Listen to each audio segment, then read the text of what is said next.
vocês que teimosamente, né, se fazem aqui presentes em relação aos questionamentos que a filosofia espírita propõe, que a filosofia em geral, né, já nos tem oferecido como um patrimônio inestimável, e ao mesmo tempo de que maneira nós podemos fazer proveito, e bom proveito, de todo esse repertório legado pela filosofia em sentido dilatado, em sentido amplo, e tentar perceber de que modo isso pôde ser também exequibilizado, ser posto em prática a partir da perspectivação originária e fundante lá no século XIX em Allan Kardec.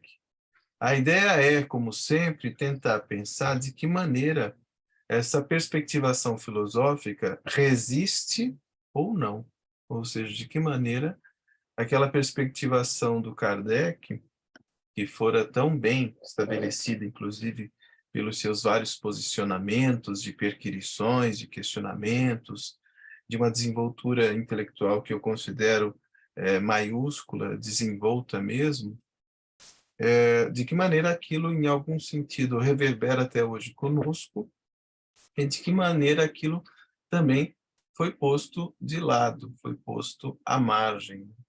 Então, precisamos sempre formular esse tipo de viés no sentido de pensar aquilo que está dado no século XIX, para que a gente possa também afiarmos as nossas lentes, polirmos as nossas lentes para enxergarmos, inclusive, o nosso presente, de que maneira nos encontramos aqui, de que modo chegamos aqui, certo?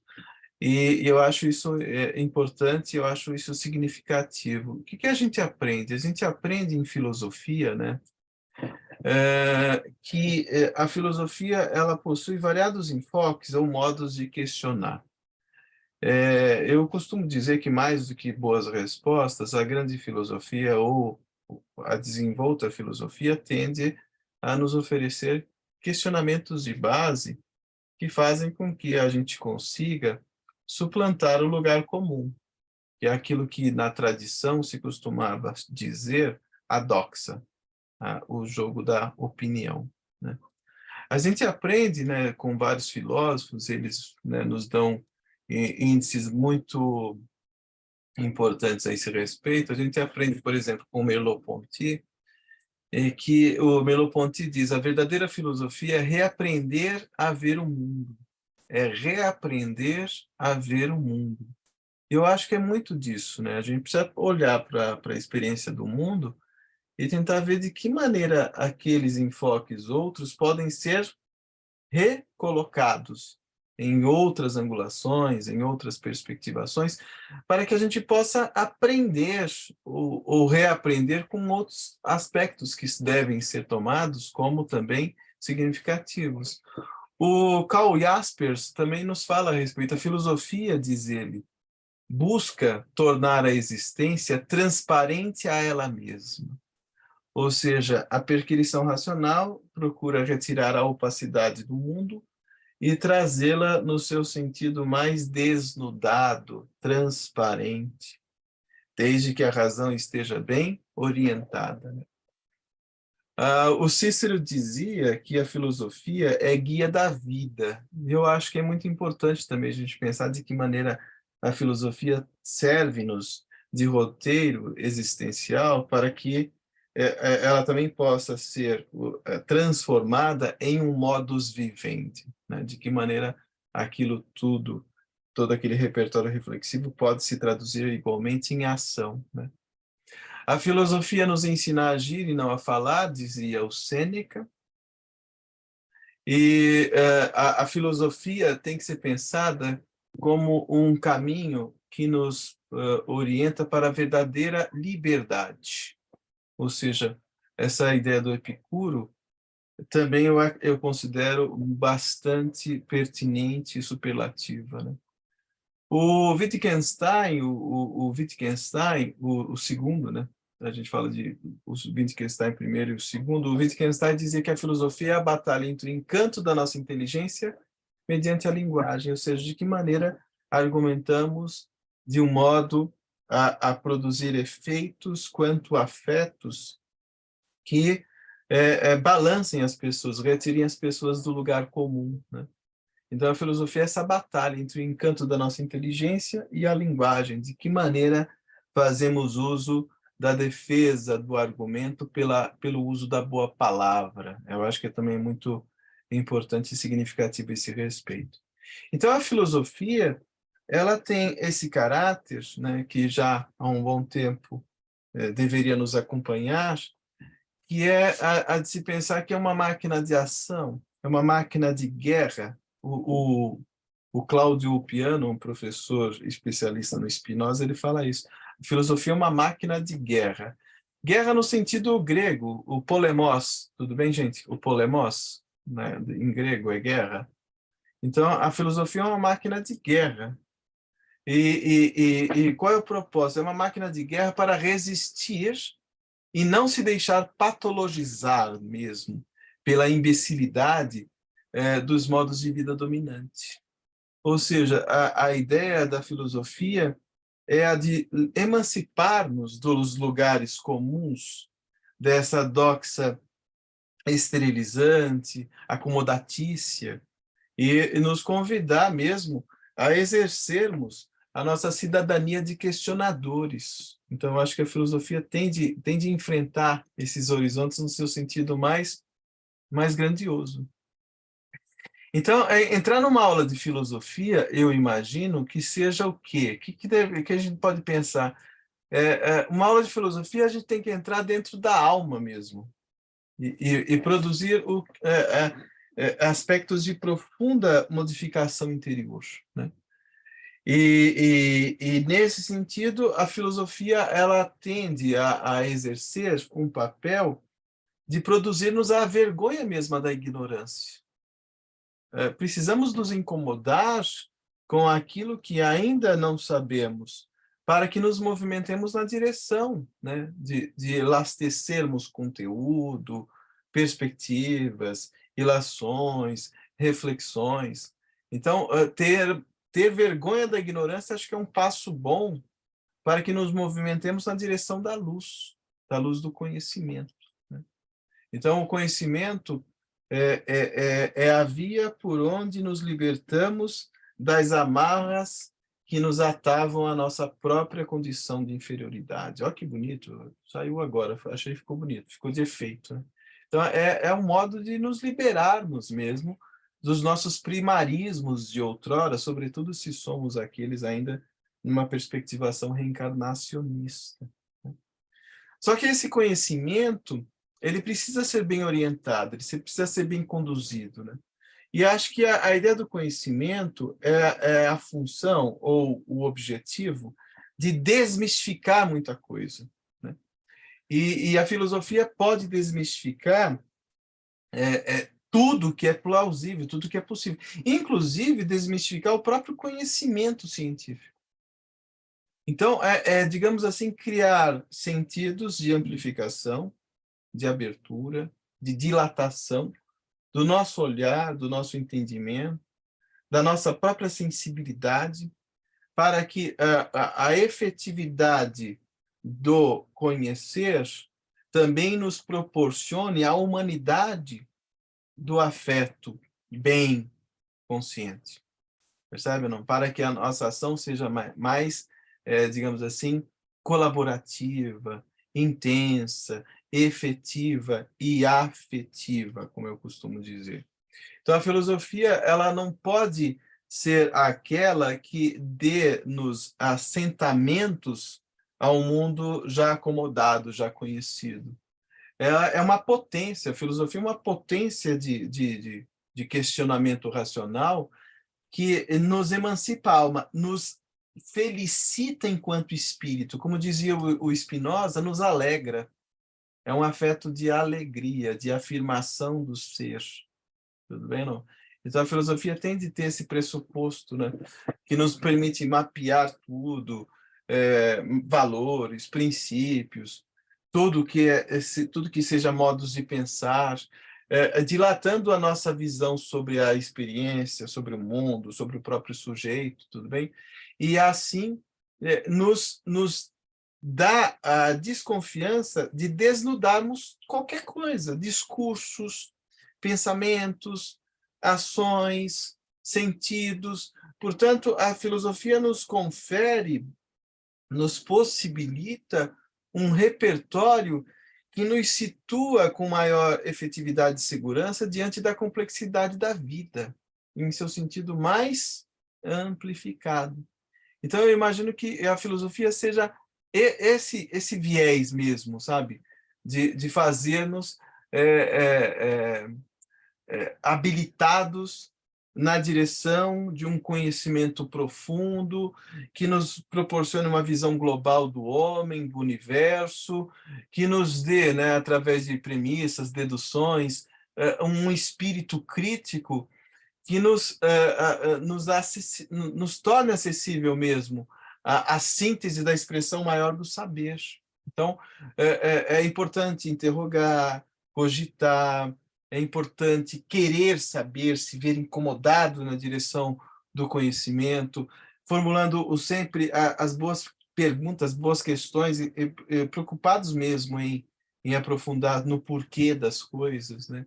Dos fatos, dos acontecimentos, e é por aí que a filosofia brota, é por aí que a filosofia, digamos assim, se dilata, se distende, se amplifica, né?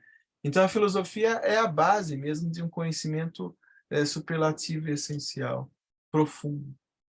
Então, é com base nisso, pessoas amigas, que eu acho que investidos desse caráter perquiridor, desse incômodo que nos faz a querer sempre mais, que nos estimula, que nos, sabe, instiga mesmo para além do que até aqui sabíamos. Eu acho que esse é o papel que faz com que a filosofia dê o horizonte da sua razão de ser, no seu sentido mais significativo mesmo. E aí, para que essa conversa toda, essa introdução toda é para pensar de que maneira o Kardec faz uso, né, dessas orientações, desses sentidos que eu considero pertinentes, reverberativos, significativos.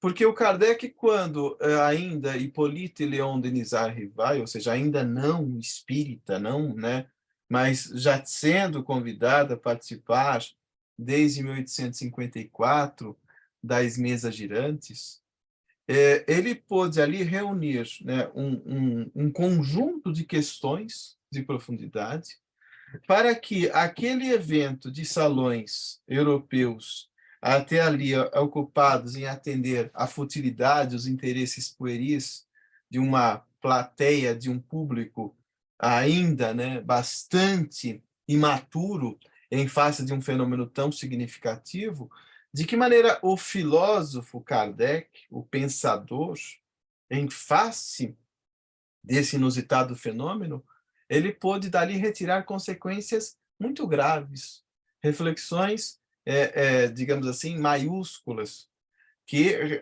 desdobraram aquilo que a posteriori, a partir de 1857, se conhece como o ponto inaugural do Espiritismo a partir da publicação de O Livro dos Espíritos. Tudo bem? Não? Então é muito importante entender. Então, como é que esse Espiritismo nasce?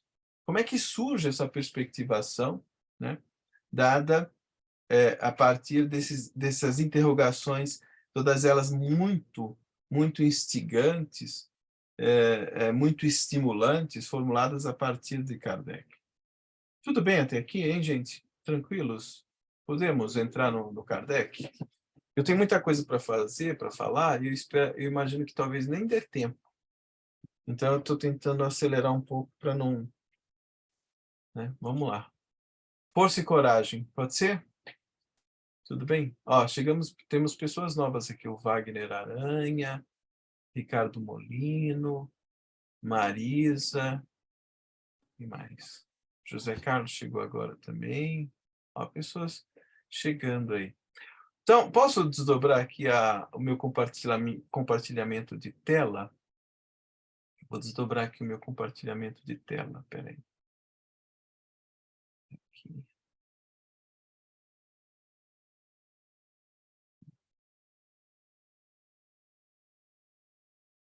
Vê se vocês estão enxergando aí a minha tela agora, por favor. O Sim, meu estamos Power. enxergando. Tá. Coloca em apresentação. Isso, o meu PowerPoint aí. Aí, tá. Tudo bem aí? Perfeito, Carlos, tá. Aí, ó. É isso. Tem que funcionar, né? Essa é a questão. Aí. Então vamos lá, eu vou acompanhar, vou seguir aqui, primeiro tentando destacar o papel filosófico que o Espiritismo assume desde a sua origem. Vocês já sabem, né? Como a gente vê lá em O Livro dos Espíritos, aparece lá na antecapa de O Livro dos Espíritos, já mostrei a vocês, o epíteto filosofia espiritualista. Todo mundo aqui já viu, né? Aqui, logo em cima de O Livro dos Espíritos, aparece filosofia espiritualista. E aí o Kardec começa dizendo assim, o espiritismo é ao mesmo tempo, o quê? Uma ciência de observação e uma doutrina filosófica. Eu gostaria de destacar essas duas perspectivas. Uma ciência de observação. A questão indutiva, filosoficamente proposta a partir do Kardec, vem a partir exatamente da observação que ele realiza dos fenômenos vários. Tudo bem, gente? Então, é uma ciência de observação, e dessa observação se retira o quê? Se retiram sínteses filosóficas importantes. Então, como ciência prática, diz o Kardec, ele consiste nas relações que se estabelecem entre nós, encarnados, e os espíritos. Então, como ciência, é uma questão de se pensar a relação entre o mundo dos encarnados e o mundo dos espíritos. E dessa relação se retira uma filosofia. Dessa relação, ou seja, dessa relação intersubjetiva e experimental, o Kardec retira toda uma síntese filosófica. Então, ele diz, como filosofia, compreende. O que quer dizer compreender? Faz uso da razão. Compreende todas as consequências morais que dimanam dessas mesmas relações. Então, nós vamos pensar uma ciência de observação, uma doutrina filosófica e uma compreensão que tende a se converter em modo de vida. Como assim?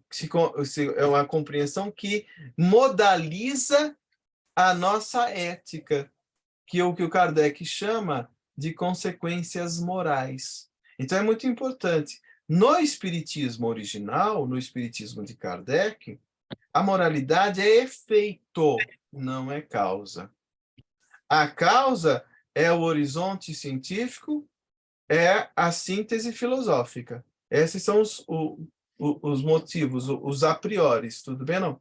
A causa é aí, a perspectivação científica e filosófica. A moralidade é consequência.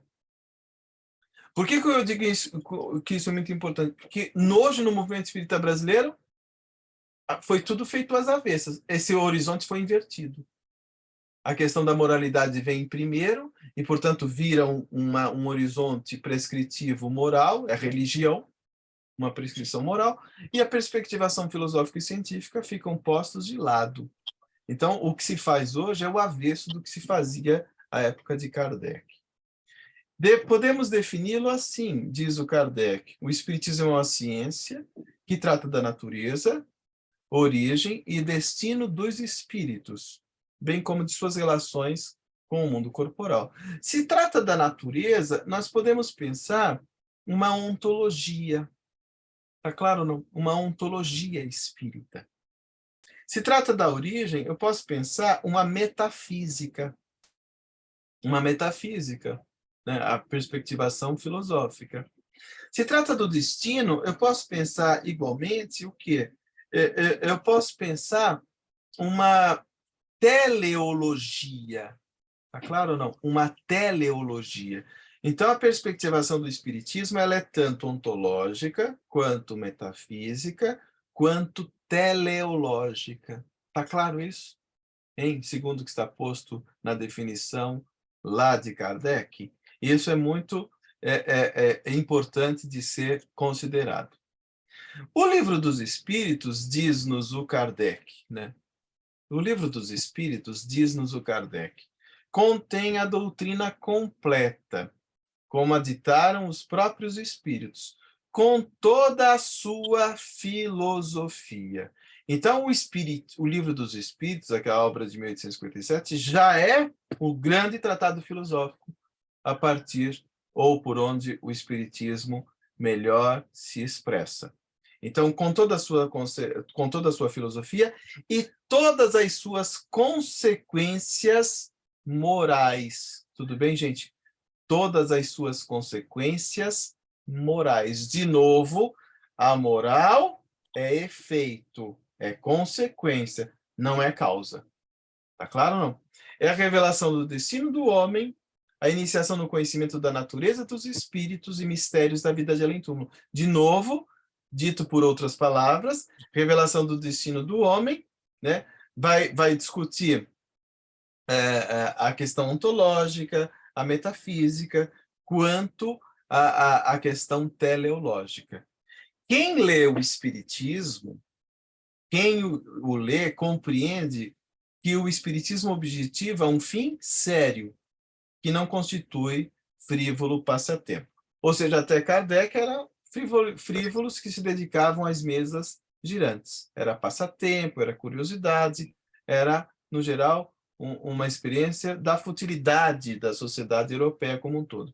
A partir de Kardec, nós vamos ter uma direção, uma diretriz de profundidade e de seriedade a respeito do inusitado e das consequências de que se retiram desses fenômenos. Tudo bem? Então, o que diz-nos o Kardec? Né? Digam o que disserem, jamais tirarão à doutrina o seu caráter distintivo. O que é um caráter distintivo? É fazer o uso do juízo. Tá claro ou não? É fazer o uso do juízo. A gente aprende bem o que é juízo filosófico, né? Acho que o Kant é o que melhor nos fala a esse respeito. O juízo crítico. Então, o caráter distintivo é saber distinguir o verdadeiro do falso, distinguir o adequado do inadequado, do conveniente do inconveniente, o bem e o mal, e etc. Então, tem um caráter de juízo crítico, um caráter distintivo. Sua filosofia racional e sua moral consoladora. Então, a vocação do Espiritismo, desde, né, as suas bases, é essa vocação filosófica, perquiridora, racionalista, lógica. Agora ele diz, por mais que a torturem e deturpem, é o que acontece. Muita gente, né, esquecidos dessas perspectivações científico-filosóficas de consequências morais, tendem a deturpar, tendem a usurpar, tendem a torturar essa perspectivação crítica. Tendem a perturbar mesmo, adulterando, inclusive. Nós, né, sabemos isso. Muita gente que pensa ou pretensamente diz divulgar espiritismo, às vezes traduz muito mais desinformações, mistificações, ilogismos, puerilidades, né? E etc., do que uma informação substancial e consistente. Então, por mais que a torturem e deturpem, por mais que façam falar os espíritos à sua vontade e reúnam comunicações apócrifas, ou seja, várias comunicações mistificadoras, que mentem, que desviam, né? Para lançar contradições de permeio, não farão prevalecer um ensino isolado, ainda que verdadeiro ou imaginário, contra o que é dado por toda parte. Então, o que o Kardec está propondo aqui? Ele está dizendo, precisamos formalizar perspectivação espírita não através de um ensino isolado. Ou seja, quem formula uma ideia espírita a partir da informação de um só espírito, esse não entendeu o espiritismo na sua base. Deu para entender, não? Tem gente que fala assim, tudo que eu sei de espiritismo eu aprendi com Emmanuel. Peraí, se você aprende espiritismo a partir de uma fonte só, tá errado. É um ensino isolado. Então, é uma ideia particular de um espírito X, Y, Z. Tudo bem, gente? Você não pode aprender espiritismo a partir de uma fonte apenas, de um ensino isolado. O espiritismo se distingue de todas as outras filosofias pelo fato de não ser produto da concepção de um só homem, mas de um ensino que cada um pode receber em todos os pontos do globo. E tal é a consagração que recebeu o Livro dos Espíritos. Então, o Livro dos Espíritos, ele foi produzido por muitas mãos espirituais. Espíritos vários ali intervieram para a produção da síntese filosófica de que o Kardec se faz o grande mediador crítico. O grande mediador crítico. Então, é muito importante. Se você aprende espiritismo de uma fonte só, de um ensino isolado, já temos aí um problema. E não é um problema qualquer. Tá claro ou não? Então, temos aqui uma pluralidade de vozes, cada qual dando a sua contribuição consoante os seus limites, consoante as suas possibilidades, mas vários espíritos estão ali de modo importante e significativo, estabelecendo alguma interação, né? Então, isso é muito importante. E o Kardec vai pegando de todos eles, desses vários, e adensando um corpo de doutrina. Um corpo de doutrina. Né? Agora, é incontestável, diz o Kardec, que submetendo ao crisol da razão e da lógica todos os dados e todas as comunicações dos espíritos, será fácil repelir o absurdo do erro. Como é que nós vamos fazer distinção entre o absurdo e o erro? Através do juízo crítico, através da razão e da lógica. Com a razão e a lógica, eu tenho o crivo crítico, que me faz apreciar todas as comunicações dessa pluralidade de fontes, e dessa pluralidade de fontes eu retiro sínteses consistentes, e estas sínteses consistentes me produzem precauções críticas a ponto de eu conseguir reconhecer o absurdo e o erro, tá certo ou não? E eu me possa disso distanciar. Então é fazendo uso do quê?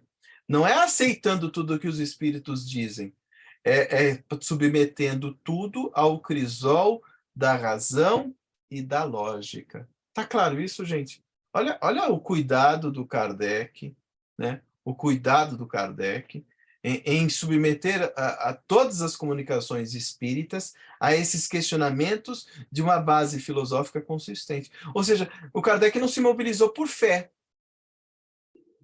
Deu para entender, não? A comunicação é mediúnica, então eu acredito em tudo que está lá. Não. O médium é famoso, então se o médium é famoso, tudo que vem de um médium famoso deve ser verdade absoluta. O Kardec está dizendo que não.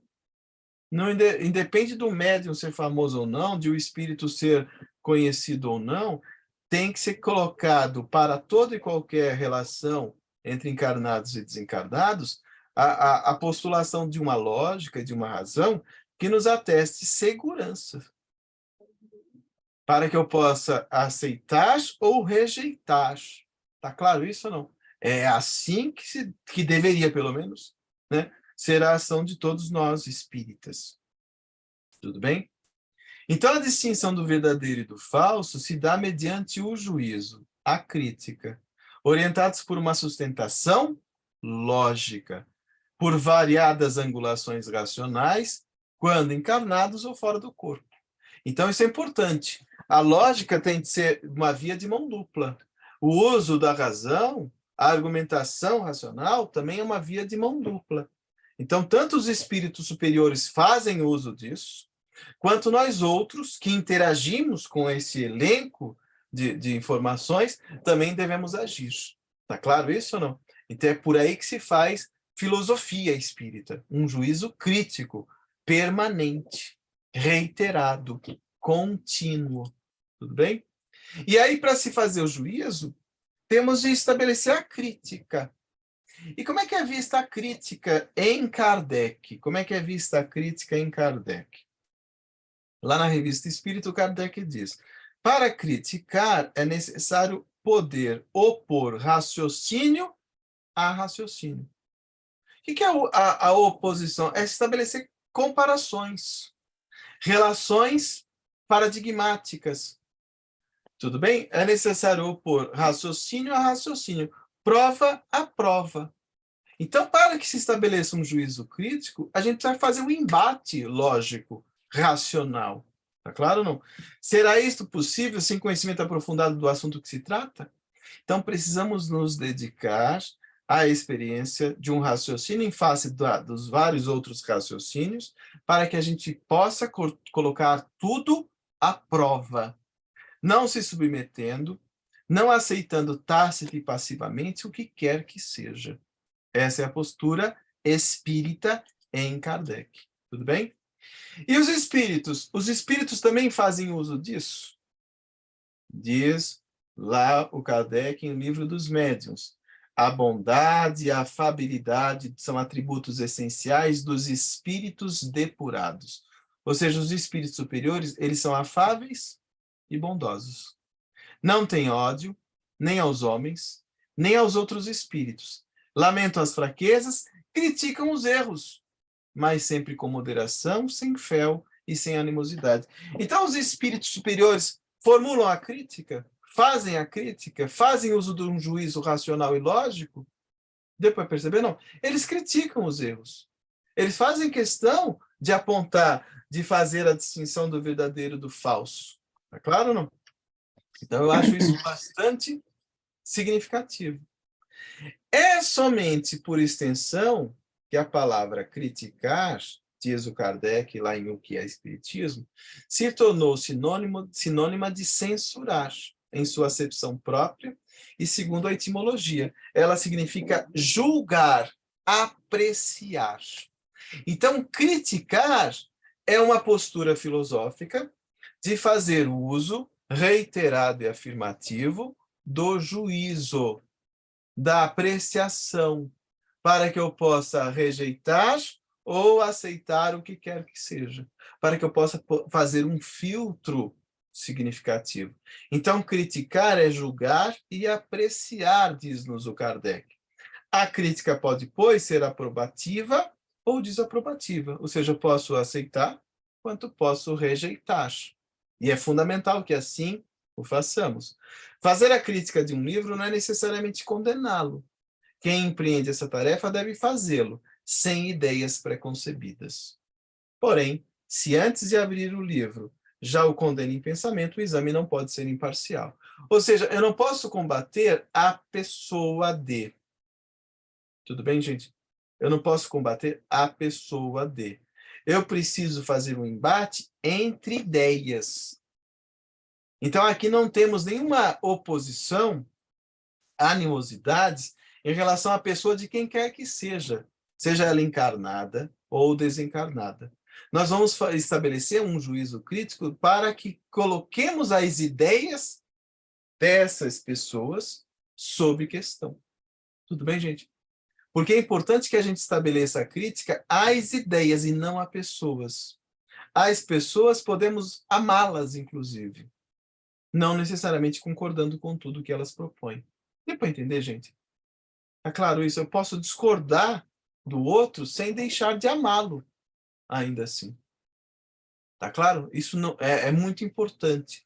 Aqui, quando nós estamos criticando ideias que foram publicadas em livros, o que quer dizer uma ideia publicada? É uma ideia que se tornou pública. Se ela se tornou pública, ela se oferece ao palco das apreciações, tanto de afirmação quanto de rejeição. Então, quando eu rejeito uma ideia de um livro, né, eu não estou rejeitando a pessoa do livro, o autor do livro. Eu simplesmente me dispondo contra uma ideia específica. Tanto que eu posso concordar com outras tantas ideias desse mesmo autor. Mas aquele ponto, se a minha razão e minha lógica ainda não te satisfizeram, eu coloco aquilo sob suspeição. Tudo bem, não? E não tem nada como uma relação pessoal. de animosidade contra quem quer que seja. Nós temos de nos colocar numa postura crítica de pensamento a pensamento. Tudo bem?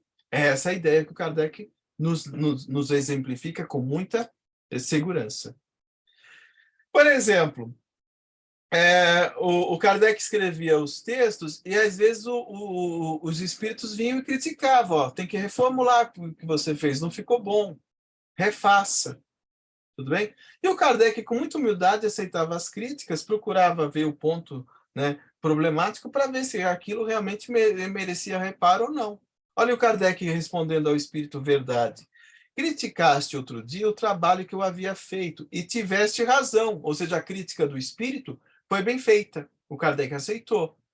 Reli-o e encontrei na 30ª linha um erro contra o qual protestaste por meio de pancadas, que me fizeste ouvir. Isso me levou a descobrir outros defeitos e a refazer o trabalho. Estás agora satisfeito?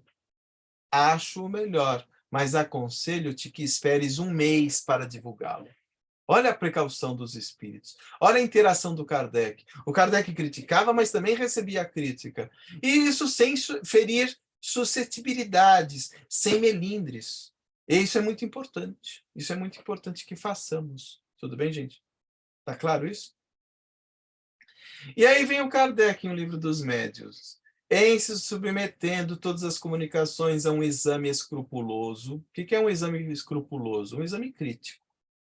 Em se lhes perscrutando e analisando o pensamento e as expressões, perspectivação racional. Perscrutar e analisar pensamentos e expressões. Como é de uso fazer-se quando se trata de julgar uma obra literária?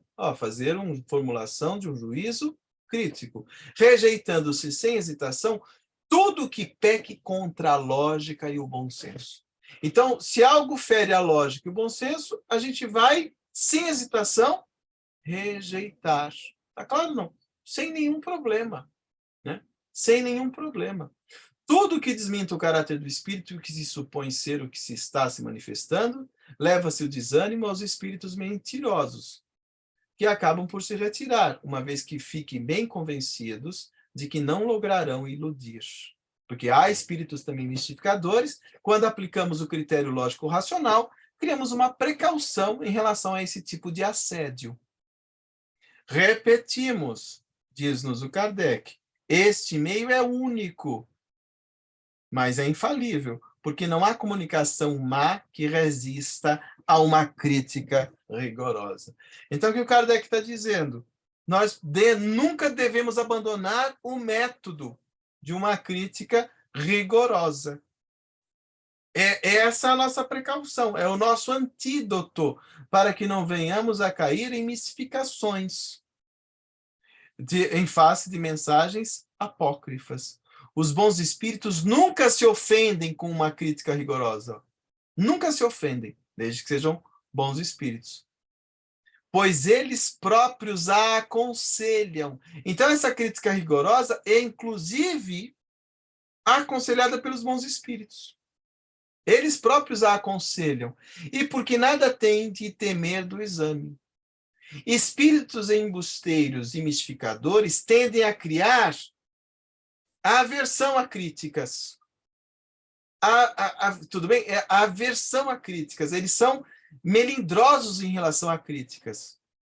Apenas os maus se formalizam e procuram evitá-lo, porque tudo tem a perder. Só com isso provam o que são. Então, se você está diante de um espírito que é avesso a críticas, que não gosta de ser questionado, que não gosta de ter suas ideias colocadas sob suspeição lógico-racional, esse espírito não é superior. Ele é melindroso. E logo a gente percebe que ele tende a querer nos iludir, querer nos envolver em armadilhas, tudo bem? Sofísticas e coisas que tais. Tá claro isso ou não? Então, o Kardec fazia uso de uma crítica rigorosa, os bons espíritos aconselhavam o uso dessa crítica rigorosa, e essa é a via por onde nós nos precavemos contra engodos, charlatanismos e mistificações. É assim que se faz filosofia espírita. Pelo menos é o que está dado em Kardec. Lá, na conclusão de O Livro dos Espíritos, o Kardec reitera: a força do Espiritismo está onde? Na sua filosofia. A força do Espiritismo está fundamentalmente localizado onde? Na sua filosofia, no apelo que dirige à razão, ao bom senso. Então, espíritas, no sentido kardecista mesmo do termo, nunca pode abdicar, renunciar ao uso da razão e do bom senso. Na antiguidade, era objeto de estudos misteriosos, que cuidadosamente se ocultavam do vulgo. Hoje, para ninguém tem segredos. Ou seja, é um ensino público, pluralizado. Fala em linguagem clara, sem ambiguidades. O que quer dizer uma linguagem clara e sem ambiguidades? No discurso filosófico, a gente aprende sobre anfibologias. Um discurso tem que ser direto, coeso e transparente, com a clareza e com a coesão fundamentais. Tudo bem? Não? É isso que se espera de um bom discurso filosófico. Então, a linguagem tem de ser clara, sem ambiguidades. Né? Nada há nele, no Espiritismo, de místico. Vocês viram no que se transformou no Brasil, né? Virou místico. Mas o Kardec diz, no Espiritismo nada há de místico, nada de alegorias suscetíveis de falsas interpretações. Então, quando você introduz o místico, você tende a produzir uma espécie de linguagem esotérica, cifrada, percebe não? Uma linguagem que acaba exigindo exegese, teologias e etc. Para se evitar isso, o que o Kardec propõe? O Espiritismo não pode ter nada de místico. Está claro ou não? Agora, o que vai acontecer?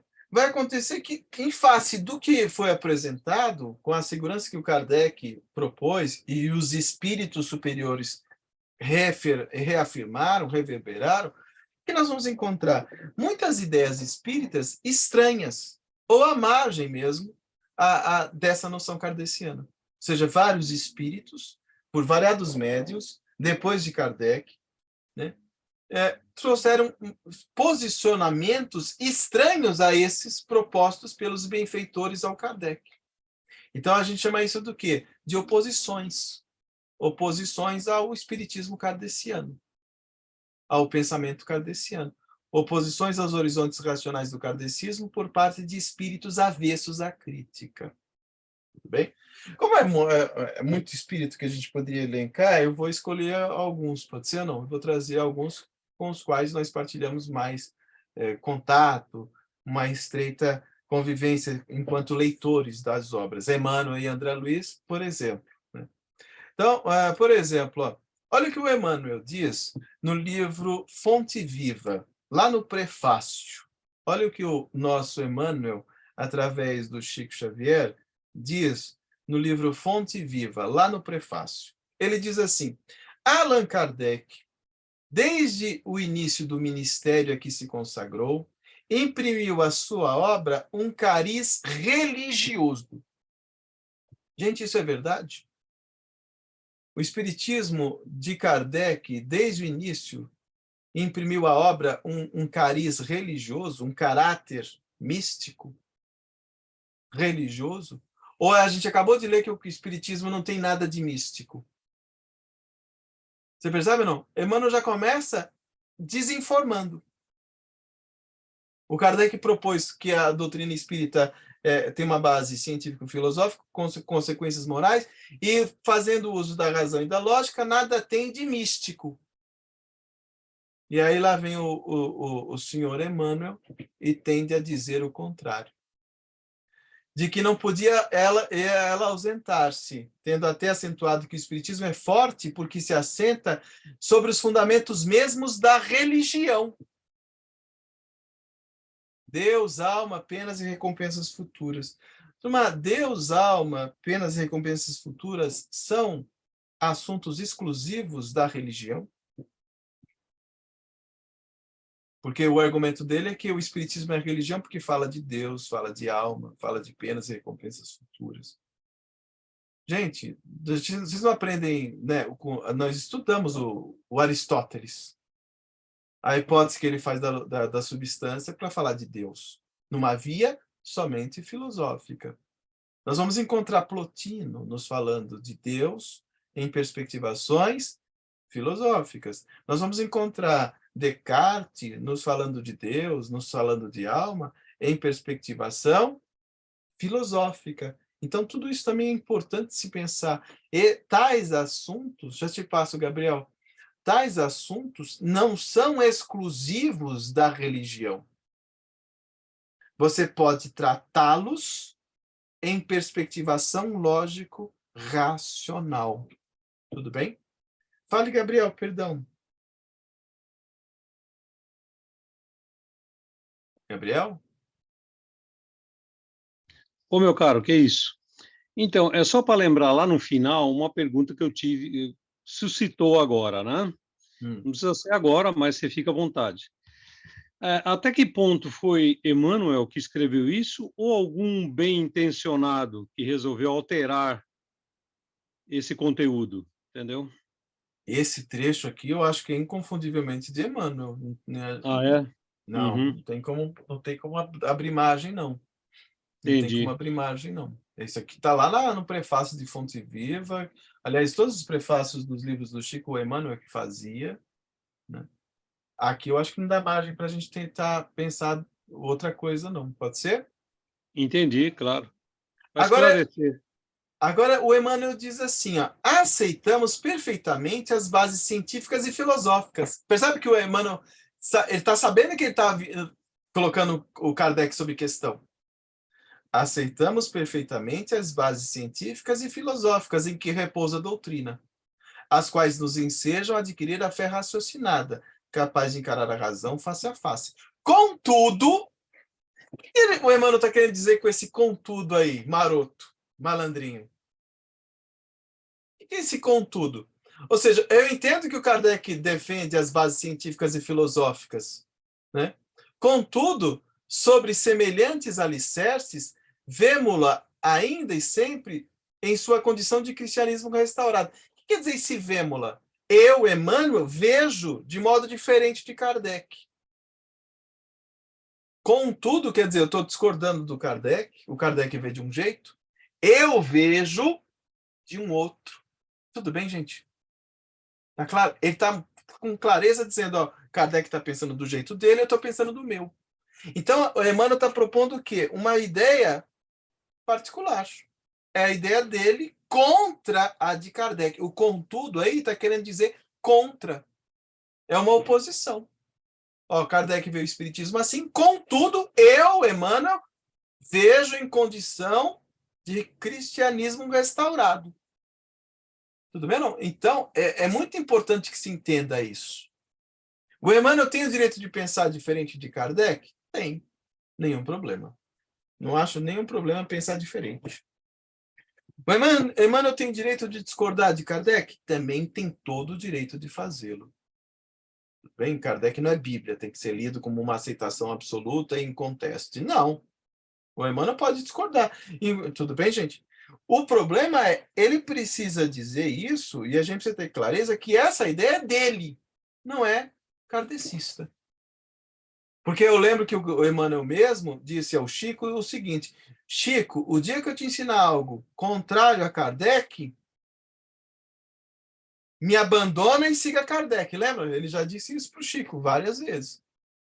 Ó, tudo que eu ensinar tem que estar de acordo com o Kardec. O dia que eu ensinar algo estranho a Kardec ou avesso a Kardec, me abandona e fica com Kardec. Ele já falou isso para o Chico. Ele já está dizendo aqui uma coisa avessa a Kardec. Tá claro isso, gente? Sabemos que a retorta não sublima o caráter e que a discussão filosófica nada tem que ver com caridade e justiça. Como assim? Como assim? Quem disse que a discussão filosófica nada tem a ver com a caridade e a justiça? Nós já estudamos Platão, nós já estudamos Plotino, nós já estudamos o Santo Agostinho, vários deles refletindo sobre amor, sobre justiça. Então, esses assuntos são plausíveis de perspectivação filosófica.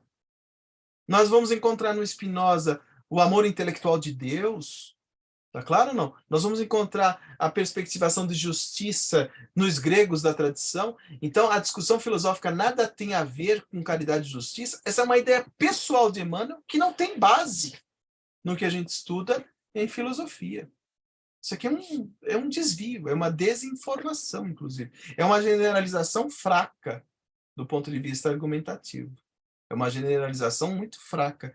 Com todo o nosso respeito, o que quer dizer? O que o Emmanuel está dizendo com todo o nosso respeito? Com todo respeito a Kardec, ele pensa do jeito, eu penso de outro. Percebe ou não? Ele está fazendo questão de marcar oposição. Com todo o nosso respeito, pois, pela filosofia que indaga e pela ciência que esclarece, reconheceremos sempre no Espiritismo o Evangelho do Senhor. É um jesuíta. É um religioso que está defendendo o filão dele. Tá claro isso, gente? Então é importante que a gente entenda que essa ideia é uma ideia particular de Emmanuel. E é avessa ao que está proposto em Kardec? Sim. E ele faz questão de marcar que ele vê o espiritismo de um modo diferente do de Kardec? Sim. Então, Kardec vê de um jeito, nós outros vemos-la na condição de cristianismo restaurado. Tudo bem, gente? Tá claro? Não? Então, aqui é muito importante entender que o Emmanuel está produzindo uma oposição ao Kardec. Tá claro? Com todo o direito que ele tem a fazê-lo. Mas eu particularmente prefiro, em vez do discurso místico religioso, eu prefiro Kardec propondo a lógica e o bom senso e a razão, como precauções. Tudo bem? Não? Então, o Emmanuel tem o direito de pensar o que ele quiser, só que eu prefiro, né, a perspectivação kardeciana. Tudo bem? Eu vou discordar do Emmanuel e vou lançá-lo de lado. Tá claro isso ou não? Como o Chico deveria ter feito, né? Inclusive por própria orientação de Emmanuel. O dia que eu ensinar algo contrário a Kardec, me abandona e fica com Kardec. Então, eu estou só fazendo o que ele está propondo, inclusive. Tudo bem até aqui, pessoas? Tem sentido isso que eu estou dizendo, não? Fiquem à vontade para discordarem, inclusive. Posso estar errado. E aí veio Emmanuel, tem um livro chamado Religião dos Espíritos, ele diz assim, diante dos que se desvairam na crítica, percebe que ele tem aversão à crítica? Religioso tem dificuldade com crítica, tá? Os religiosos, eles têm uma dificuldade muito séria com crítica, porque eles aceitam tudo por fé, então a crítica, quer dizer, a lógica, o bom senso e a razão, no geral, são, né, avessos a essa perspectivação.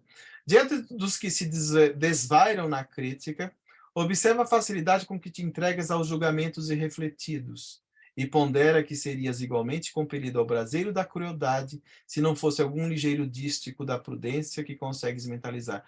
Ou seja, ele está dizendo que a crítica é um braseiro de crueldade. O que ele quer dizer? Você tem que evitar a crítica.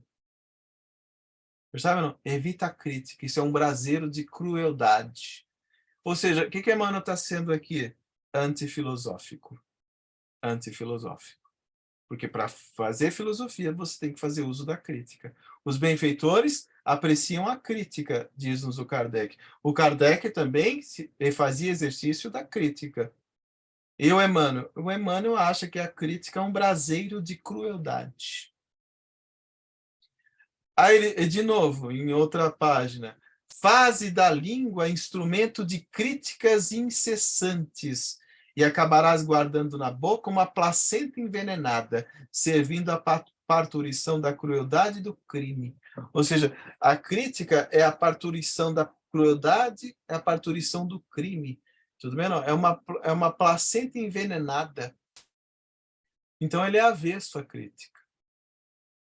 Então, desculpa, eu não tenho como aceitar isso. Eu tenho dificuldade de quem não faz exercício filosófico, ou de quem rejeita o exercício filosófico da crítica. Tudo bem, não? Emmanuel é um jesuíta, é um padre. Os padres, no geral, não, eles são medievais. A mentalidade ainda é aquela do Magister Dicti. Eles pedem sujeição. Você tem que se sujeitar à ideia, não criticar a ideia. Você tem que aceitar por fé.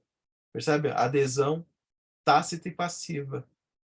Você não pode questionar. Tudo bem? 3 coisas o Emmanuel pediu para o Chico. para que ele não exercesse a crítica. O que o Emmanuel pediu? Disciplina, disciplina e disciplina. Ou seja, é para aceitar ordens, não é para criticar. Então ele pediu do médium submissão. Percebe ou não? Ele pediu do médium submissão. Ele pediu do médium servidão. Então, a filosofia espírita é de liberdade, é de autonomia. Você não pode estar servil a quem quer que seja. Está claro isso, gente? Os operários de Jesus, porém, abstraídos da crítica ou dos aplausos do mundo, cumprem os seus grandes deveres no âmbito das novas terras. Ou seja, para você ser um operário de Jesus, você tem que se abstrair da crítica, é isso? Peraí, Jesus não criticou, não? Jesus não criticou os fariseus? Sepulcros caiados por fora, bando de víboras. Olha a fala de Jesus. Bando de víboras. Não condenou a hipocrisia? Não criticou os vendilhões do templo? Não criticou o Império Romano, o César, os poderes de César? Jesus estabeleceu a crítica à torta e à direito. Então, os operários de Jesus devem fazer uso da crítica e não se abstrair da crítica. Percebe que conversa é essa? Os operários de Jesus devem se abstrair da crítica. Jesus, aliás, foi crucificado por ter criticado poderosos. Ou você acha que ele foi crucificado porque ele amava? Desculpa, mas não dá para aceitar isso que o Emmanuel está propondo. Ele está propondo uma lógica de submissão. Tudo bem, gente? E aí vai, as besteiras são várias.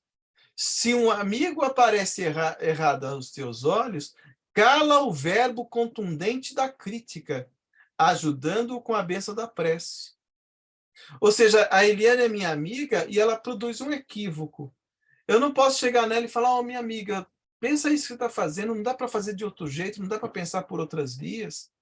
Percebe? A minha amizade, acho que tem nela a abertura de eu poder criticá-la, se for o caso. Como ela já fez várias vezes comigo, com muita generosidade, com muito carinho. Carlos, vamos pensar por outra via? Dá para pensar por outros modos? O que você acha de pensar assim? De que você acha de refletir a esse? Percebe? Essa amizade. A amizade, aliás, é o amigo que te dá, sabe, a advertência em momento necessário. Se meu amigo está em equívoco e eu não falo nada, eu vou deixar que esse amigo se encaminhe para o abismo, cego, na direção de cego, todos no abismo. Então, calar o verbo contundente da crítica, o Kardec nunca fez isso. Jesus nunca fez isso. Os espíritos superiores não aconselham isso. E aí vem o senhor Emmanuel aconselhando isso. É fazer silêncio? É ser o quê? Conivente? Não pode. Sabe? Então a gente lê isso, tem gente que lê isso e acha lindo. Ai, que bonito, Emmanuel. Que bonito nada, ele acabou de produzir um desvio. Não dá para eu aceitar isso aqui. Se eu faço uso de uma filosofia espírita, o exercício da filosofia não pode ter um tipo de horizonte desse tipo. Tá claro? E ele não faz isso de modo isolado, não. Há vários momentos em que ele está criticando. O palanque da crítica, o ataque da crítica, a lâmina da crítica, o vinagre da crítica, o obreiro do Senhor não critica, a crítica venenosa, as críticas indébitas, o ácido da crítica, a crítica destrutiva. Tem qualquer livro que você quiser do Emmanuel, ele está sempre avesso à crítica. Tudo bem, gente? Então, espírito superior não é. Os espíritos superiores são simpáticos à crítica, tá certo ou não? Fazem uso da crítica. O Kardec o fazia, sabe? Jesus o fazia, e nós outros espíritas devemos fazê-lo. Emmanuel, me desculpe, mas não dá. Tá claro ou não? Tudo bem, gente? Carinhosamente, eu sei que vocês já estão com raiva de mim, alguns, assim, esse Carlos... Ó, o Sidney, fala, Sidney. Então, quando tirado, obviamente, de um contexto, o texto, né, quando você coloca ali, cala o verbo contundente da crítica. O contundente não dá uma interpretação de agressividade, né? A lâmina da crítica, né? Eu não estou aqui defendendo nem, né, mas eu estou tentando interpretar por esse lado. Não existe também esse lado porque no início, né, você fez uma colocação e eu fiquei com isso na cabeça, né? Por exemplo, sobre a linguagem que a gente usa, se você usar uma linguagem não adequada, você não afasta afetivamente as pessoas. Então, entendeu o que eu quis? Eu A entendi o minha que você quer. colocação? E você tem razão, inclusive, concordo com você. Eu acho que a crítica tem que ser contundente porque tem que ser aguda. O discurso filosófico exige uma análise aguda, uma análise contundente. A gente chama isso de discurso radical, radical no sentido de ir à raiz. Então, uma crítica contundente é ir à raiz dos pensamentos para expor as fragilidades e contradições de um tipo de pensamento. A lâmina é aquilo que separa. Jesus falava que temos que separar o joio do trigo, ou seja, passar uma lâmina, separar o joio do trigo. Jesus nos falava que seja o seu falar sim, sim, não, não. Mateus 5, versículo 37. Que seja o seu falar sim, sim, não, não. Ou seja, tem que passar uma lâmina de crítica. O que for razoável, sim. O que não for razoável, não. Então, Jesus nos fala a respeito da crítica. Tá claro? Sem que, mas o cuidado que você está propondo, eu acho que você tem razão, é a se evitar um discurso que tende a ferir suscetibilidades pela via da agressão do outro. Nós temos de combater ideias e não pessoas. Se preservamos sempre esse cuidado, essa precaução, nós criamos essa relação. Peraí, então tudo que Emmanuel fala, escreve, não se aproveita? Negativo, ele tem um monte de outras coisas maravilhosas. Variadas orientações que nós consideramos muito positivas. Deu para entender, gente? Não vou jogar o Emmanuel inteiro fora. Mas que ele fala muitas besteiras, ele também fala. Essa é uma questão. Deu para entender, gente? Eu não tenho nada contra o Emmanuel. Eu espero que ele esteja reencarnado no interior de São Paulo, lá desde o ano 2000, deve estar com uns 23 anos por aí. Eu quero que ele apareça para o movimento espírita, eu quero que ele dê a contribuição dele para o movimento espírita. Espero que ele não seja mais padre, espero que ele vá para além de uma ideia de educação no sentido crítico. Eu espero muitíssimo dele, tá certo? Mas as várias contribuições que ele deixou pela via mediúnica são públicas, foram publicadas, elas são públicas, então eu posso discutir e questionar, com base, inclusive, no que está proposto em Kardec. Fala, Eliana, minha amiga. Tudo bom, Carlos? Sim, você. Eu estou refletindo aqui o seguinte, né? Se a gente pegar a lei do amor, né, que é não fazer ao outro o que não queria, o que não quisesse que vos fizessem, o que não quereríeis que vos fizessem, é muito engraçado, né? Porque a nossa condição de imperfeição, a gente não gosta da crítica. A gente não gosta. Então, ninguém vai falar, não, podem me criticar à vontade que eu adoro. Não é assim. A gente sabe que a gente não gosta. A gente prefere que o outro elogie e fale, olha, que bom, o trabalho estava ótimo, maravilhoso. A gente não gosta da crítica porque a crítica dá trabalho, faz com que a gente tenha que refletir e retomar a nossa posição, né? Mas dentro desse ensinamento, não fazer ao outro, e em cima do que você está dizendo também, eu acho que a gente precisa fazer um esforço de aperfeiçoamento para aprender a aceitar a crítica no sentido de que ela está sendo aquela pedra de tropeço para você poder crescer e progredir, né? E eu acho que, por exemplo, quando a gente fala da crítica no sentido, ele me criticou, né? Mas espera aí, te criticou como? Né? Te criticou dizendo que mostrou onde você está errado? Né? Que bom, você está mostrando.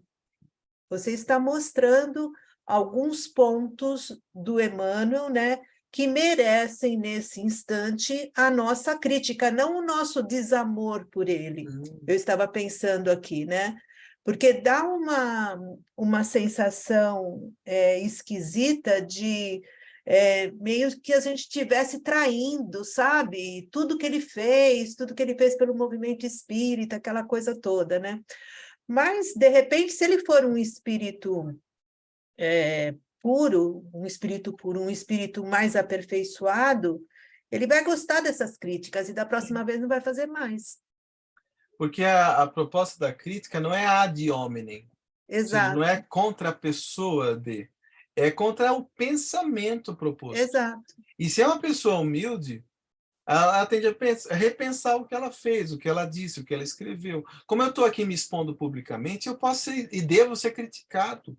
Olha, Carlos, você falou isso num ponto que eu acho que poderia ser de outro modo. Eu vou pensar a respeito. Sim, sim. E sendo muito pertinente a crítica, eu vou agradecer.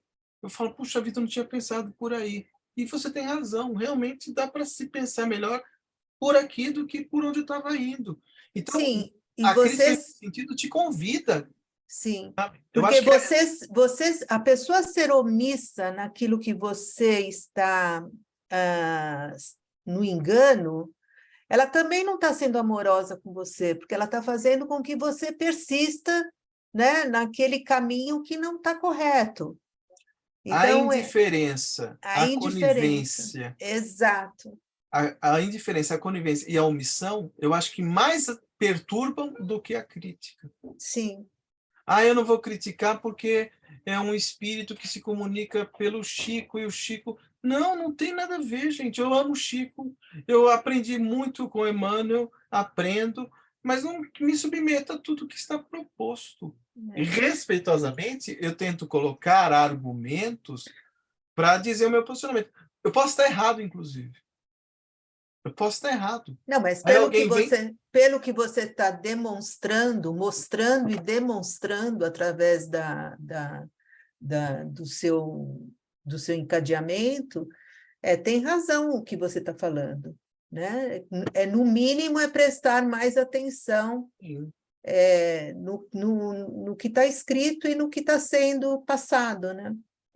Eu acho que esse é o cuidado, porque se a gente não se coloca poroso e permeável às críticas, a gente assume uma posição, sabe, de um pretenso saber que não se coloca na relação Verdade. com o que o outro pensa. Então, aquela coisa do pensamento medieval, do magister dicti, o que o mestre fala, ninguém discute, todo mundo aceita. Essa mentalidade é medieval. Nós não temos mais que aceitar esse tipo de mentalidade medieval. Aceitação, sabe, assimétrica, hierárquica, e achar que tudo que um espírito diz é verdade, inconteste. Não, a gente vai fazer o que é próprio de quem faz filosofia espírita, que é colocar tudo sob questão.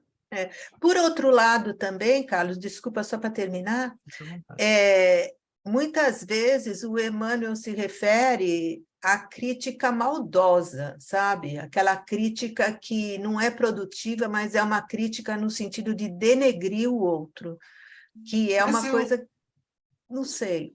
Mas a tendência é sempre um discurso moralista de querer desconstituir o outro. Isso eu acho problemático, percebe? Tá.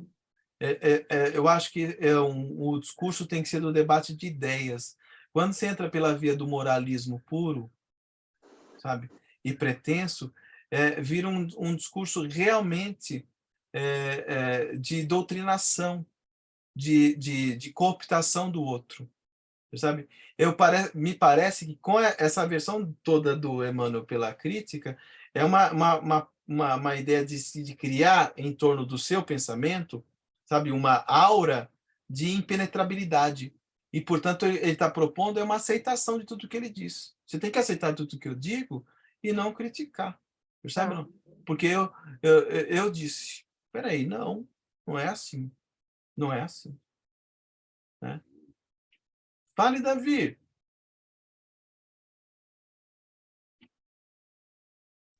Oi, meu amigo.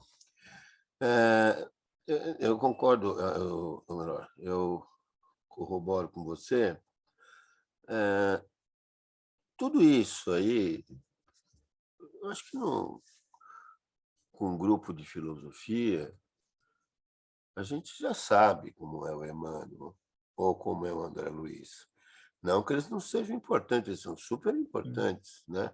Até na parte carismática, caridosa deles, né? Mas como na filosofia a gente questiona várias coisas de Emmanuel e do próprio André Luiz, entendeu?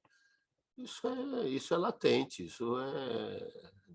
então, não, isso para mim, assim, na filosofia mesmo, para mim pouco importa, assim, entendeu? O que importa é o estudo filosófico da vida, de Deus, da criação, do porquê eu estou aqui, de onde vim, para onde vou, entendeu? E acho que tudo tem uma época deles, uma formação deles, e não dá nem para falar com o Emmanuel, porque o Emmanuel parece que já reencarnou, entendeu? E tem 15, 16 anos. Então, e vai aprender um pouco mais também, né?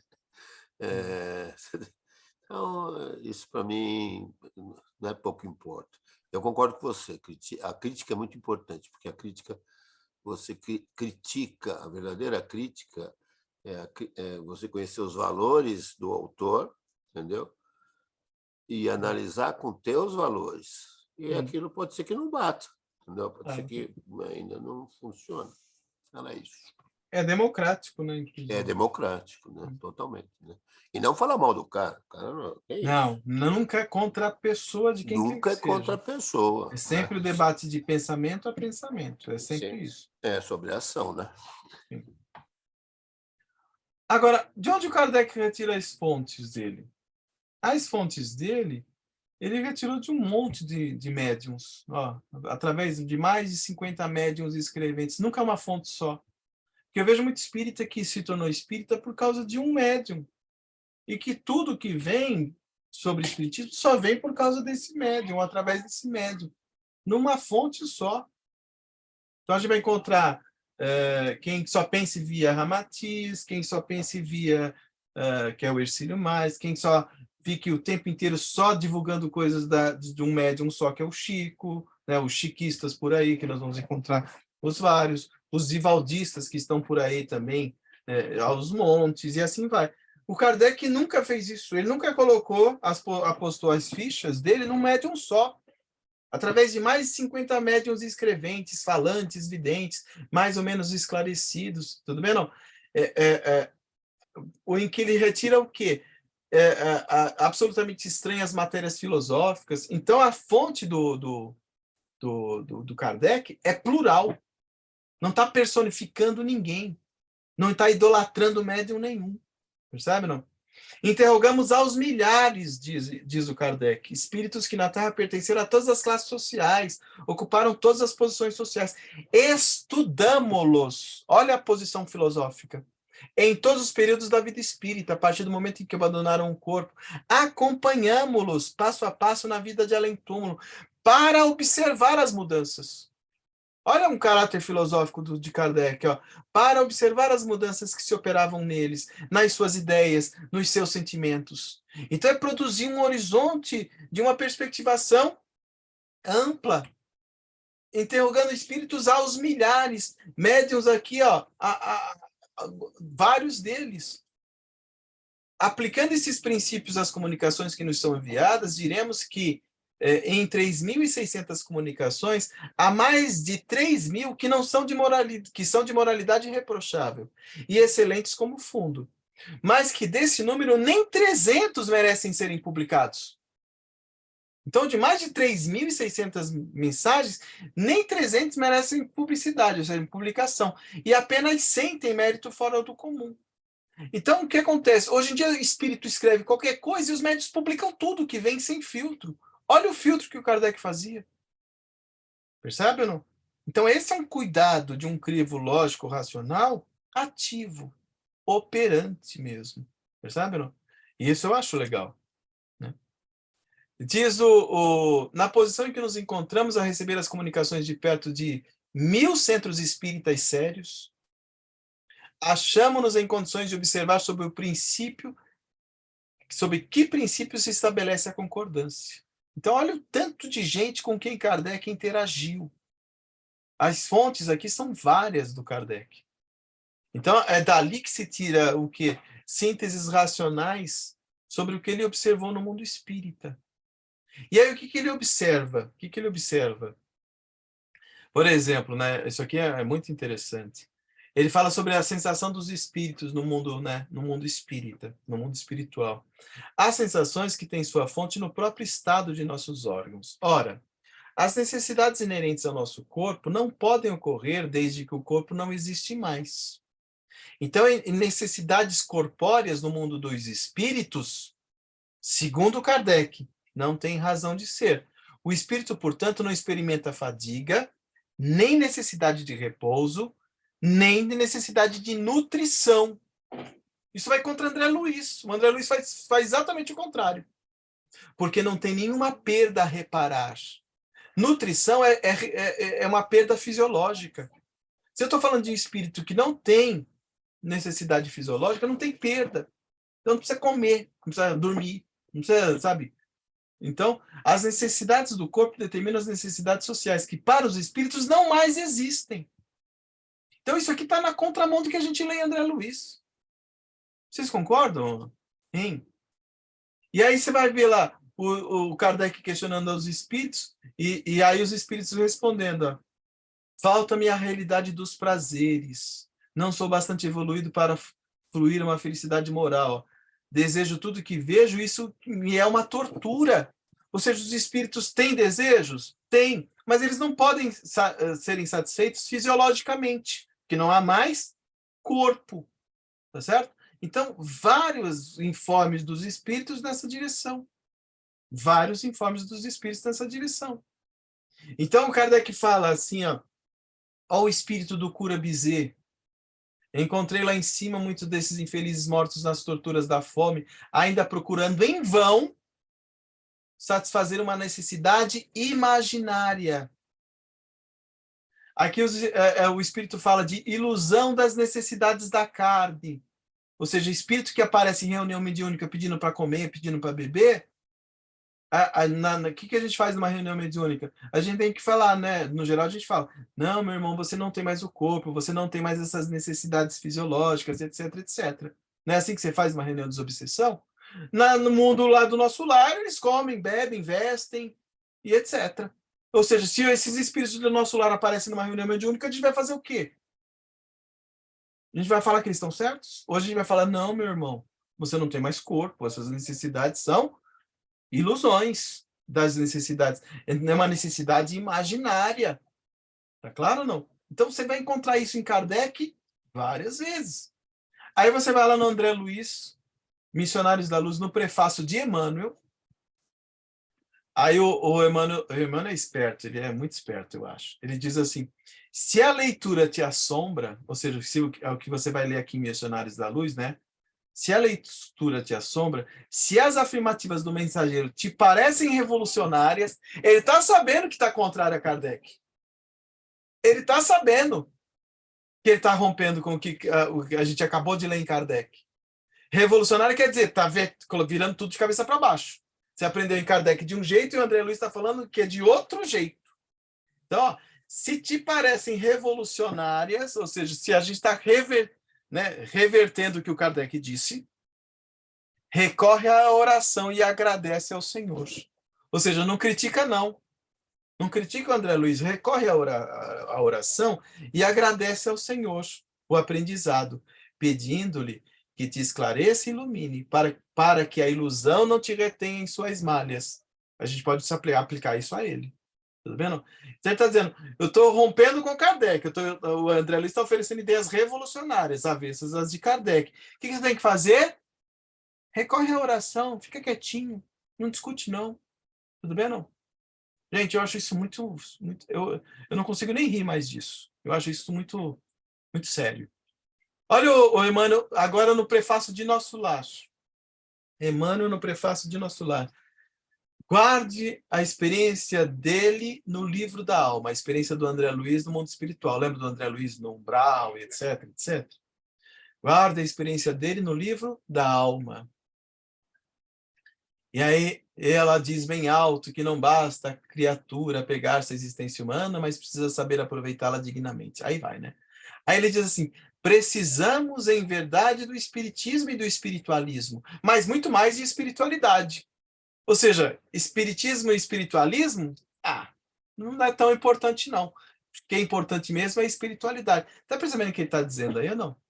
Ele está malbaratando as ideias espíritas. Precisamos, em verdade, do espiritismo e do espiritualismo. Legal, tem o seu valor. Mas muito mais de espiritualidade. É um modo subliminar de dizer, percebe ou não? De colocar o espiritismo à margem, ou a informação espírita sobre questão, percebe? Todo o direito que ele tem de pensar diferente, inclusive, mas é um modo subliminar de estabelecer a oposição ao espiritismo. Olha, aí você vai, né? Aí você vai entrando no André Luiz, aí a coisa é muito mais séria que se possa imaginar. Então, o André Luiz fala, meus pulmões respiravam. Gente, espírito com pulmão, a gente tende a ficar bastante, né, problemático. O que ele respira? Ele respira o quê? Gás carbônico? Né? Como é que é a relação de troca entre oxigênio e gás carbônico? Pulmão? Hein? Sentia-me, na verdade, amargurado nas grades escuras do horror, cabelos eriçados. Cabelo. O que vai acontecer comigo na espiritualidade? Que nem cabelo mais eu tenho. Coração aos saltos. Coração? Como assim?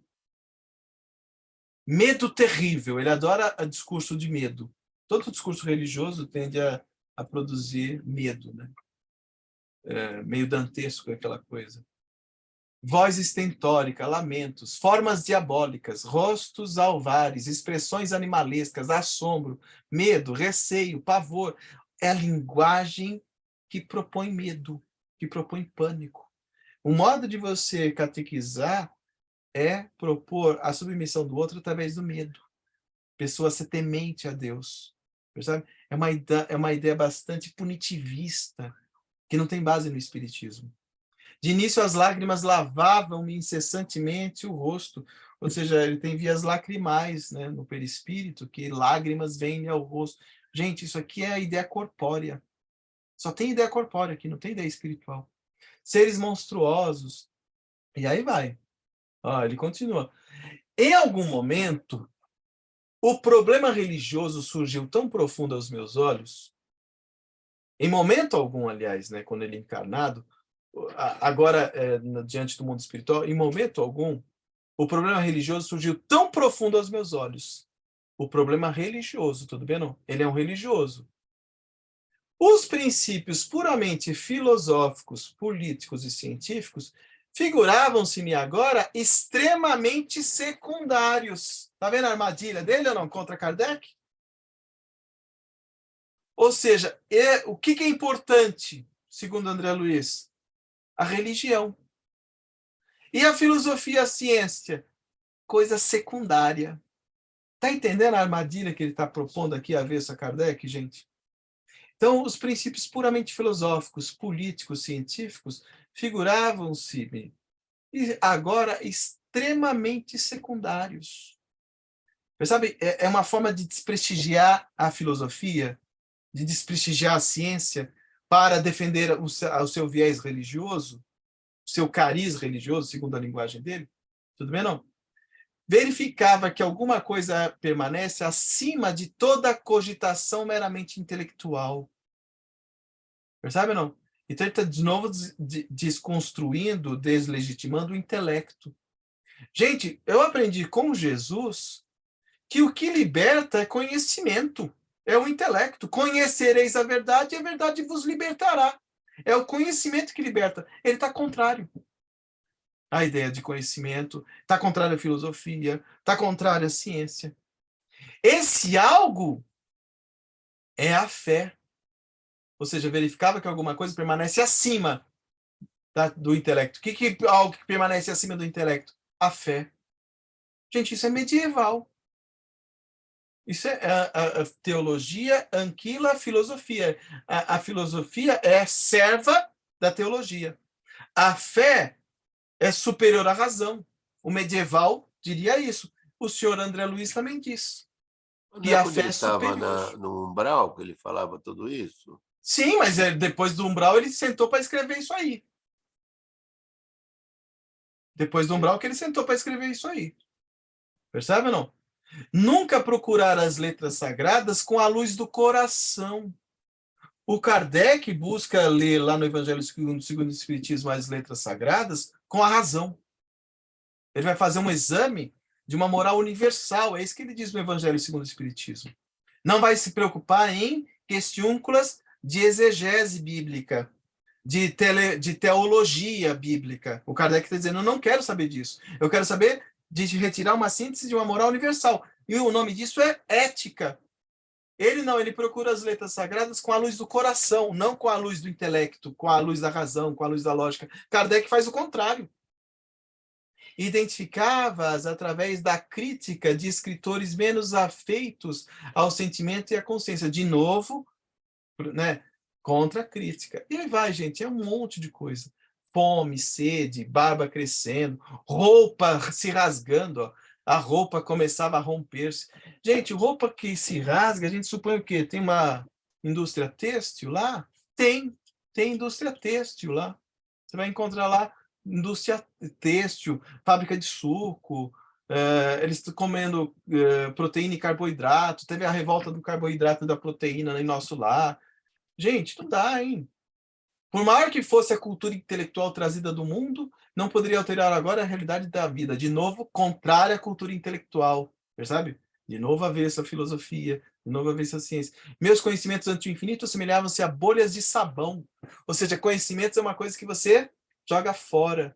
Não é isso que a gente aprende com o Espiritismo. Persistiam as necessidades fisiológicas. Não é isso que os espíritos disseram a Kardec? Que não se tem mais necessidades fisiológicas? É ilusão da mente viciada? Lá ele está dizendo que persiste necessidade fisiológica. Isso é avesso a Kardec. Castigava-me a fome. Se o espírito aparece numa reunião de desobsessão com fome, o que você faz? Meu irmão, você está com ilusão. Lá em nosso lar é ok. Devorava as folhas desconhecidas, colava os lábios à nascente turva, suguia a lama da estrada. Gente, é tudo imagem material. De espírito não tem nada aí, de espiritual mesmo. Eu que detestara as religiões do mundo, experimentava agora a necessidade de conforto místico. O que o Kardec falou lá? Que o espiritismo não tinha nada de místico. E ele vem aqui dizer o contrário. E aí vai. E aí, no Ministério do Esclarecimento, o que nós aprendemos lá no Ministério do Esclarecimento, no capítulo 9? Que demorou muito a assumir o compromisso em vista de numerosos espíritos dedicados às ciências matemáticas que ali trabalharam. Eram eles os mais teimosos adversários, mecanizados nos processos de proteínas e carboidratos. Ou seja, onde estavam os menos esclarecidos? No Ministério do Esclarecimento. Ah, você está brincando comigo, né? Hein? Aí fizeram revolta de proteína e carboidrato. Gente, isso não tem nada a ver com Kardec, me desculpa. Aí vai, tudo isso provocou enormes cisões nos órgãos coletivos de nosso lar, dando ensejo a perigoso assalto de multidões obscuras do umbral, que tentaram invadir a cidade, aproveitando as brechas do serviço de regeneração, intercâmbio clandestino em virtude dos vícios de alimentação. Tinha intercâmbio clandestino, como que é? Tráfico de comida. Tráfico de comida. Depois de ouvir o nosso mais alto conselho, mandou fechar provisoriamente o Ministério da Comunicação. Depois determinou funcionassem todos os calabouços. Tem calabouço a cidade, calabouço. Mandou ligar as baterias elétricas das muralhas da cidade. Ou seja, é um condomínio fechado que te dá choque. Desculpa, isso não dá, eu não consigo. Por mais de 6 meses, os serviços de alimentação em nosso lar foram reduzidos à inalação de princípios vitais. Ou seja, tem serviços de alimentação. Aí vai, ó. Dispêndio de frutos, consumo de sucos e concentrados, ó. Consumo de sucos e concentrados. Temos aqui grandes fábricas de nosso lar, a preparação de sucos, de tecidos e artefatos. Fábrica de tecido, fábrica de suco. Isso é tudo muito material, gente. A gente não aprende isso com Kardec. Me desculpa, isso aqui me causa assim, muitos problemas. Fale, Gabriel, me desculpem o passar da hora. Eu tive que correr um pouco por causa disso. Claro que é isso. Para não abusar Sim. muito da amizade de vocês. Uma vez, numa palestra, eu resvalei na tangência desse assunto do André Luiz, né? Sem esse aprofundamento que você está nos passando, né? E a pergunta que eu fiz é o seguinte: tudo que está lá no livro do André Luiz é confirmado como? O palestrante, sabe que ele me respondeu? Que é um estágio mental dos espíritos. Os espíritos acreditam mentalmente que eles ainda têm necessidade de comidas, de viver como se estivesse na Terra.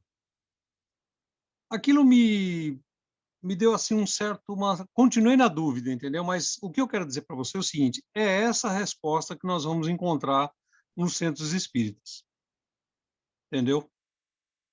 Eu vejo tudo isso com muita tristeza. Com muita tristeza, porque é possível que tenha isso no mundo espiritual? Talvez seja possível. Só que se a gente puder aquilatar essa experiência, ela é sempre de natureza inferior. Percebe ou não? Nunca, em espiritismo, a gente tem que aprender horizontes de emancipação e de liberdade, e não de viciação do sujeito depois da morte. Não de mais condicionamentos do sujeito após a morte.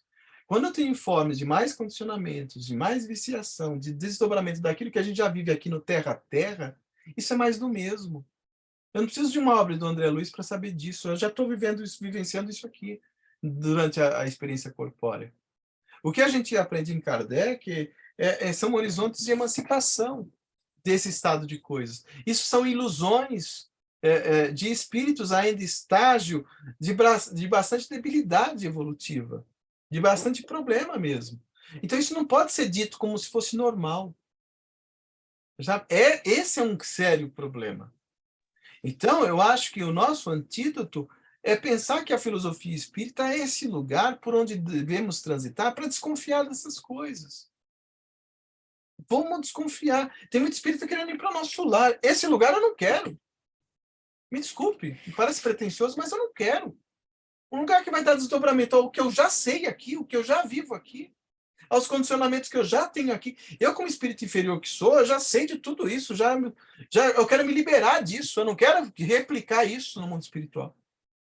Então, que se tem uma replicação, sabe, de um jogo de paixões, que é um círculo vicioso que não se vence, que não se transpõe. Então, o livro mediúnico, no lugar de me oferecer perspectivações espíritas de emancipação do sujeito, me oferece mais corrente, mais grilhão, mais algemas, me mantendo, sabe, uma materialidade que eu esperaria superar no mundo espiritual e não repercutir mais e mais. Então, me desculpem, gente, eu acho que nós precisamos estudar o espiritismo. Eu acho que o ambiente de filosofia espírita, que é o nosso ambiente, esses assuntos precisam vir à tona, porque é exatamente pela lógica, pela razão, que a gente coloca sob desconfiança essas narrativas. De não aceitar isso como válido, como plausível, ou como valoroso. Porque eu vejo muita gente querendo ir para o nosso lar. Peraí, com esse lugar aí não dá. Eu não quero. Desculpa, Então, eu passo a vez. Quem quiser me encontrar em nosso lar, eu espero que não me encontrem por lá. Se vocês me encontrarem por lá, eu vou estar lá muito contrariado. Vocês vão me perceber pelo rosto. Vocês vão falar, puxa, você falou tanto, você caiu aqui. Eu falei, pois é, eu não queria cair aqui, ó, onde acabei caindo. Porque eu acho isso tão fora de propósito.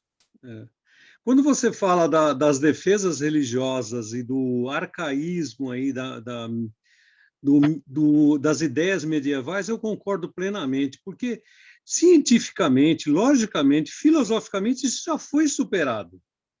Por que ficar insistindo nesse discurso, entende? É terrível. Eu acho que a gente tem que, para a gente alcançar um estatuto filosófico chamado autonomia, nós precisamos nos liberar dessas algemas todas, desses condicionamentos mentais todos, desses grilhões todos, desse terra a terra que está replicado sobre a ideia de mundo espiritual.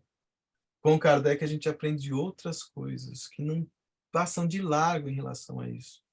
Eu acho que o lugar da liberdade, da autonomia, está muito mais desenvolto nos argumentos em Kardec do que nessas replicações mundanas. São replicações corpóreas. São replicações que dão reverberação às paixões vis, que, no geral, a gente deveria superar. Então, para condicionamento, a gente não precisa disso. Aí a gente vê o Chico, na mediunidade do Chico, isso sendo replicado, e aí você vê todos os médiuns que estão em torno dele, claro, fazendo coro a tudo isso. Aí você vai ler livros do mundo espiritual do Bacelli, mesma coisa. Você vai ler livros, né, do mundo espiritual do Divaldo, mesma coisa. Você vai ler tudo, eles estão copiando um do outro. Todos eles copiando do Chico, aliás, né? Então fica essa replicação que me incomoda.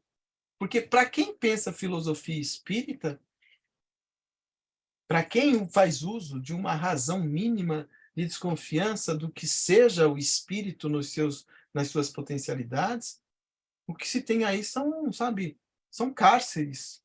São cárceres. A gente aprende com Platão que a liberação do corpo é sair do cárcere dessas questiúnculas. A gente sai de um cárcere para entrar em outro. Porque o que estão propondo aí são novos cárceres.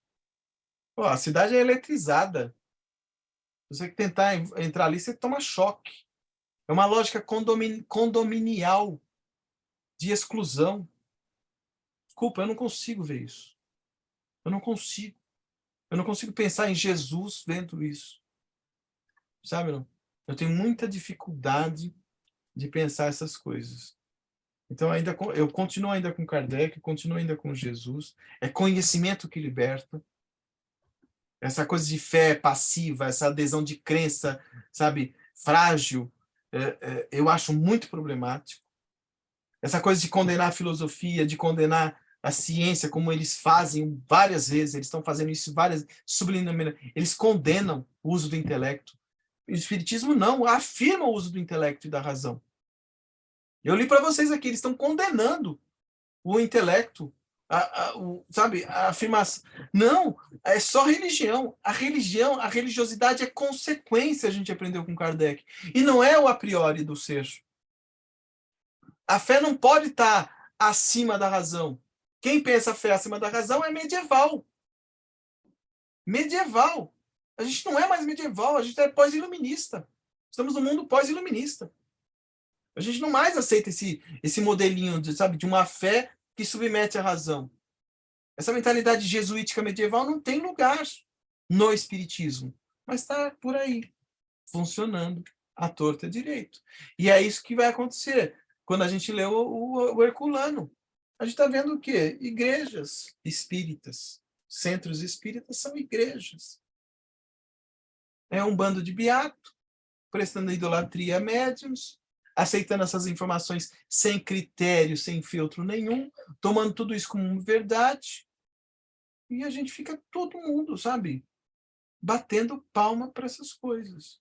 Eu, séria, da minha perturbação, que não é pouca, eu tenho muita resistência para esse universo que se nos apresenta, sabe? Essa via mediúnica de dragões, de medos, sabe, de ovoides, de lesmas. Como é que é o do Rosten lá? Não é lesma, esqueci o nome. Criptógamo carnudo. É uma lesma, né, na verdade. Criptógamos carnudos, ovoides, dragões. Essa fantasmagoria mediúnica, eu não consigo. Me perdoem, eu não consigo entrar no campo dessa fantasmagoria mediúnica. Isso é discurso religioso para pôr medo nos outros. Gente, obrigado. Carlos, o Sidney que está com a mão levantada. Cadê o Sidney? Fale, Sidney. Desculpa. Não, então, cara, eu compreendo que a filosofia ela está muito baseada na sua história. Kardec nos trouxe uma base. E o que nós temos de informação, e aí é que entra a minha pergunta, é essa história, né, que a gente recebe, mediúnica. nós temos muito pouco sobre metafísica vinda dos espíritos que a gente poderia estar tendo como ponto de referência. Ou apenas seria a nossa dedução, né? Nós não temos, fora a nossa dedução, nenhuma informação que você possa colocar no lugar dessas informações que a gente tem recebido. Não sei se você compreendeu essa minha dúvida, que essa falta de material para que a gente possa avançar, né? Porque a gente sempre está no princípio, na substância, né? No conhecimento já existente. Não é nessa metafísica avançada, que é para onde, por exemplo, iremos, como conviveremos, né? Nessa realidade não mediúnica que a gente tem hoje, vai? Vamos colocar assim. Não, eu entendo o que você diz, mas eu acho que o problema é que, por analogias, né, o que se cria é mais um horizonte fantasmagórico, replicante, do que propriamente uma informação, sabe, de base, de substância. Então, o que a gente tem sabe, é um palavrório de justificação imantada a um materialismo. As perspectivas são materialistas. Estamos numa doutrina espiritualista e não materialista. Então, quando eu tenho essas perspectivações, todas elas muito materialistas, eu tendo a criar reservas, a criar desconfiança, a rejeitar, inclusive. Então, eu vejo muito isso. Eu acho que estamos em função do caráter predominantemente religioso do movimento espírita brasileiro, essas ideias todas encontraram uma penetração, sabe, que não tem como controlar, a gente não tem como. Onde vocês já ouviram essas coisas? No geral, é coisa isolada. Quem fala disso? Quem fala disso? No geral, a gente vai nas casas espíritas para ouvir o quê? Para ouvir replicação dessas coisas todas, para ouvir misticismos à torta e à direito. É Capela, os exilados de Capela, as ideias de Edgar Armond, as ideias do André Luiz, as ideias místicas do Ramatiz, as ideias místicas do Rustem, as ideias místicas do Pietro Baldi. Estou cansado de misticismos. Eu quero pensamento lógico, eu quero razão, eu quero desenvoltura, sabe, argumentativa. Não quero ficar, sabe, com essas fantasmagorias que estão por aí à torta e à direito. Então, Você concorda que nós não temos hoje uma literatura ou uma base de estudo que permita essa razão, porque essa ciência espírita, ela não é uma ciência acadêmica, né? Ela é uma ciência a ser criada ou a ser desenvolvida de uma forma diferente da ciência acadêmica. Então, nós não temos, por exemplo, informações que eu, pelo menos, não conheço. Se tiver, por favor, me passe uma bibliografia, eu gostaria muito, que você possa pensar no pós-mortem, né, ou após a desencarnação, de um processo espiritual diferente desse que a gente recebeu como base ustanguista, concordo plenamente com você, mas eu não vi e não achei até agora material para isso. Aquela ideia de Jesus, o Espírito sopra onde quer, não existe um lugar circunscrito, mas os Espíritos estão em toda parte. A ideia de se pensar um horizonte espiritual sem a injunção de uma materialidade corpórea, isso precisa ser desenvolvido, precisa ser aprofundado. E não essas replicações simplistas que estão à torta e à direita circulando por aí. O que eu acho que essas são simplificações. E essas simplificações, elas mais atentam contra a razão do que afirmam a razão. Sabe? Eu não consigo imaginar a fábrica de suco. Eu não consigo, sabe, imaginar indústria têxtil. Ainda mais quando o André Luiz, que a indústria têxtil é o trabalho para as mulheres. Lá ele diz isso, ainda ele é machista, né? Ele diz a indústria têxtil é ocupada pelas mulheres que ficam bordando. Mas mudou agora mudou. Espero que tenha mudado, porque na década de 40 as mulheres ficavam... Vou te encontrar lá as bordadeiras. fazendo roupa. O meu pai é alfaiate, pô. Eu tô com alfaiate. Meu pai é alfaiate. Então, vamos todo mundo tomar um Obrigado, suquinho gente. enquanto nós Então, estamos. eu vou tomar meu suco aí. Isso Eu aí. vou tomar uma sopinha. Uma sopinha. Tem um bifinho ali me esperando agora. Eu sou Tchau, daqui. gente. Tchau, Aranha. Tchau, Que bom beijo te aí a ver. todos. Obrigado, cara. Obrigado, Tchau, pessoas. Obrigado a Bom todos ver vocês vocês. pela paciência. Ó, vocês ainda estão Obrigada, aqui. Ó. Eu Carlos. acho isso um absurdo. Obrigado, Beijo, Neida. Carlos. Obrigada. Um beijo aí. Obrigado, Tchau, Marisa, Muitas Luiz reflexões. Fux. Muito Boa obrigado. semana para todos. Boa Para semana. nós todos. Tchau, Obrigado, gente. Gabriel. Tchau, tchau. Regina Tchau, Célia. Obrigada. Tchau, gente. Boa noite. Obrigado. Tchau, tchau. Tchau, tchau.